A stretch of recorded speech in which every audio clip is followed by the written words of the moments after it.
रोली की शादी उसके माँ बाप एक आलसी लड़के से करा देते हैं।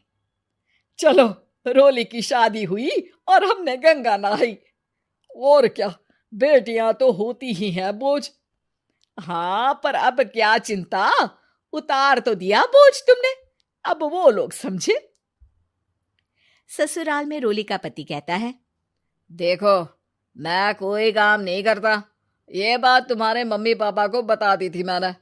अब जो किराया आता है दुकान का, उसी से घर का गुजारा करना है। कभी भूल से भी कोशिश ना करना किसी चीज की डिमांड की। क्या मम्मी पापा को पता था कि आप कोई काम नहीं करते? और क्या, बड़ा अच्छे से पता था। उन लोगों को तो तुम बोझ लगती थी, बोल रहे थे कि बस शादी कर लो और कोई मतलब नहीं है। रोली को यह सुनकर बहुत गुस्सा आता है, लेकिन करती भी तो क्या, क्योंकि वो जानती थी कि उसके माता पिता ऐसे ही हैं। जैसे तैसे रोली दिन काट रही थी। रोली को एक प्यारी सी बेटी होती है। धीरे धीरे वो बड़ी होती है और उसके साथ उसकी जरूरतें भी बढ़ती जाती हैं। सुनिए जी, अब तो सिमी बड़ी हो रही है, उसका स्कूल में दाखिला कराना है। मैंने अब तक तो जैसे तैसे समय काट लिया, लेकिन मैं बच्ची की परवरिश में कोई कमी नहीं रखूंगी। अरे क्या है यार, अब तो लगता है कोई ना कोई काम ढूंढना ही पड़ेगा।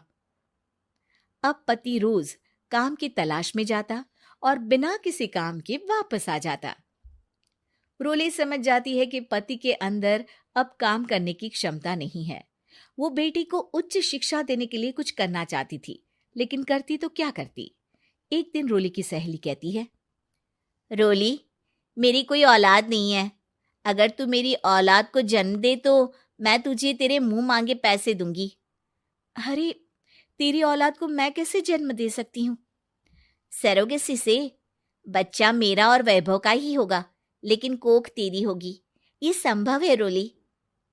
रोली कुछ सोचकर कहती है, मुझे मंजूर है, लेकिन मैं इसका 2 लाख रुपया लूंगी। अरे कोई बात नहीं, मुझे मंजूर है। रोली खुश हो जाती है कि एक बच्चा पैदा करने का उसे 2 लाख रुपया मिलेगा। वो घर आकर पति को बताती है, वो भी खुश हो जाता है। अब क्या था, डॉक्टर के पास जाकर सहेली का बच्चा रोली की कोख में पलने लगता है। मुझे 20,000 चाहिए मेरे बेटी के एडमिशन के लिए। हाँ हाँ ठीक है, मैं उसके एडमिशन से लेकर सारे खर्चे उसके अकाउंट में डाल रही हूँ। रोली की बेटी का एडमिशन हो जाता है। रोली को लगता है कि वो अब सब कुछ ठीक कर देगी। दिन और महीने आगे बढ़ते हैं। अब एक दिन, एक बात कहूँ जी, काश इस बच्चे को मैं रख पाती। मैं अब इससे काफी जुड़ गई हूँ।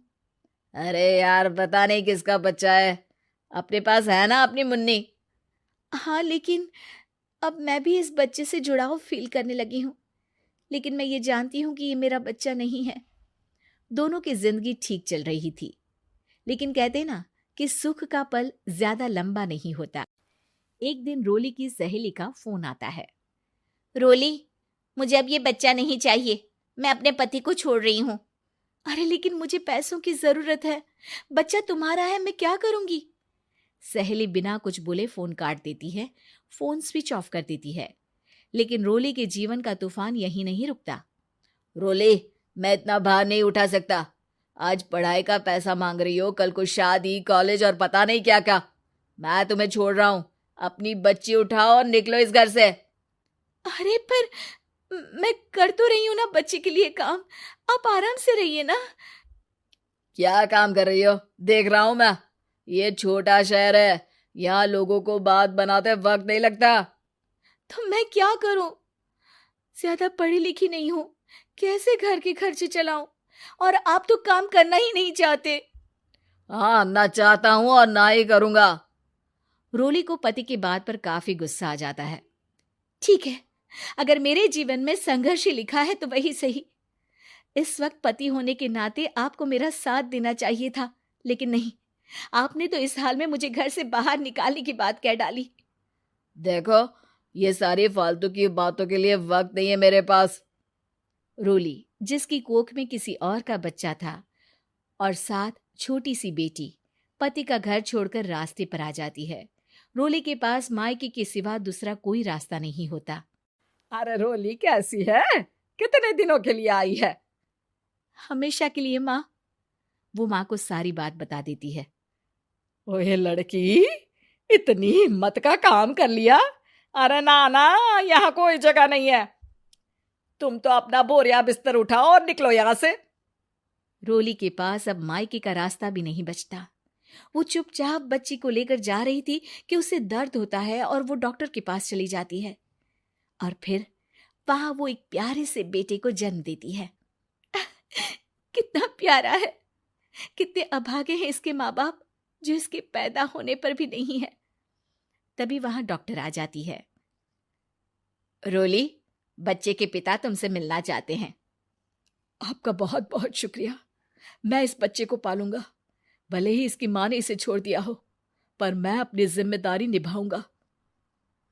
तो क्या आप मुझे इसके पैदा करने के लिए जिन पैसों की बात हुई थी वो भी देंगे? हाँ, और साथ ही आप चाहें तो मेरे घर में रहकर मेरे बच्चे की देखभाल भी कर सकती हैं। मैं उसके लिए आपको सैलरी दे दिया करूंगा। रोली को लगता है कि जैसे भगवान ने उसके लिए सुकून का रास्ता खोल दिया। वो अब मुकेश के साथ उसके घर चली जाती है, जहां रहकर वो उस बच्चे की देखरेख करती है। अब मुकेश के घर को रोली अच्छे से संभाल लेती है। उसके लिए खाना बनाने से लेकर बच्चों की देखभाल और घर की देखरेख। धीरे धीरे मुकेश को रोली से प्यार हो जाता है। रोली, तुम्हारी बेटी और मेरा बेटा बिल्कुल भाई बहन की तरह साथ रहते हैं। हाँ, आखिर है तो एक ही कोख के बच्चे, अटैचमेंट तो होगा ही ना। रोली, तुमने घर और मुझे दोनों को संभाल लिया। ये तो मेरा काम है। आपने भी तो मुझे छत दी जिससे मैं अपनी बेटी की पढ़ाई और भविष्य के लिए पैसे जोड़ सकूं। अब रोली, क्या तुम मुझसे शादी करोगी? अब मैं जानता हूं तुम्हारी भी शादी कुछ खास अच्छी नहीं रही। रोली को मुकेश की बात ठीक लगती है। वो उसे हाँ बोलने की सोच ही रही होती है कि उसके पहले पति का फोन आ जाता है। रोली, मैं बहुत परेशान हूं। मेरा एक्सीडेंट हो गया है। मैं चाहता हूं तुम वापस आ जाओ। रोली को पुराने पति की चिंता होने लगती है। वो सोचती है कि वो क्या कर रही थी। हाँ हाँ ठीक है, मैं आ रही हूँ। हाँ रोली, आ जाओ, लेकिन बच्ची को कहीं हॉस्टल में छोड़कर आना, क्योंकि मैं नहीं चाहता कि हम लोगों के बीच फिर से वो सारी बातें हो। रोली को समझ आ जाता है कि पति आज भी सुधरा नहीं है। वो पति के पास जाने से इनकार कर मुकेश को हाँ कर देती है।